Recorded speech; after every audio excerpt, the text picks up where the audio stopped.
Tinokutambirai kunhau dzomanhoko ana Mhanduwe dzine nhau dzozuwa rogumi nombiri mwedzi uno waGunyana. Nyasi mugore ra1977 ndipo pakapondiwa Stephen Bantu Biko muSouth Africa nomabhunu. Akanga ari mutungamiri weBlack Consciousness Movement. Tinondoti arambe akazorora murugare.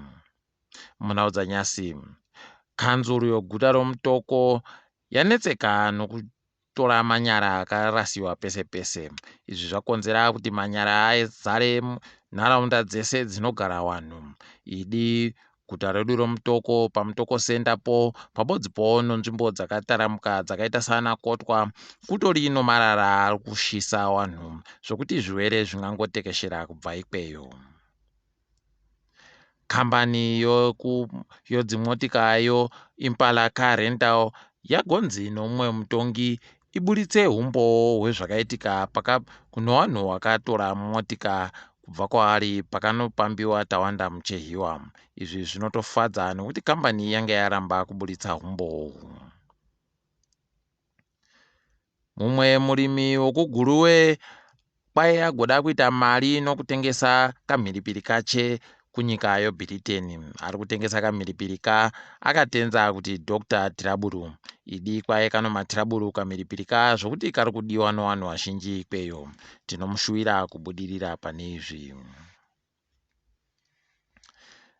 Nzvimbo yoshamva noMhanduwe kwai dzagoita vanhu vanoita zvokurapa vanhu vari kufunzisiwa kuti vagoringitsa nezvochirwere chinotatapurirana kunyange nomuvhu.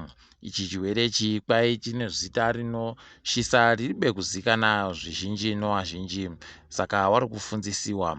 Tinoimba kuti vachagosvikawo kwedu Buja. Kuno vamwe varume vakasungiwa kunzvimbo yoHwange nokuda kwokuuraya nhoro. Varume vakasungiwa mumazuva mairi apfuura.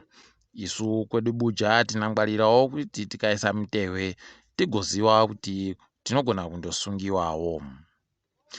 Toringadzo pasi rese. Nyika yeSudan kwai yagopinziwa mushishi nokuda kwemvura yorwizi rweNaira huri kufashukira kwese kwese. Rwizi urwu kwai hwazaritsa zvawakaita kupfuura makore mamwe ese anopfuura 100. Idi tinoramba tichiwanamatirawo vanhu vokuSudaniwa. Nyika yoMauritius kwai yagotoita kuti vanhu vagodambure vhudzi ravo mumusoro kuti vabatsirike mukubvisa mafuta odzimotika aribe kuuchikiwa akataiwa nokambani yechikepe yokuJapan. Izvi zviri kutopinza tsungununu chaiyo nokuti wazhinji wavo wakarindira kuti wagowana chokurarama nokuda kwemahombekombe. Idi tinondoti zvirambe zvichiitika kuti zvivaitire zviri nani. Kambani yochikepe kwai yagoti ichagodawo kuvapa imwe mari yokubatsiridza. Kune vanhu vanopfuura 200 vambosungiwa vakazobuditsiwa nohurumende yoFuranzi. Kwai vanhu vanga vari kuda kuti vaite zvokuratidzira nokuda kwonyaya dzomupfigwa nokuda kwedziwa mupengo. Izvi zvatoita kuti hurumende yavo iise mapurisa akawanda kuti avabate avasunge.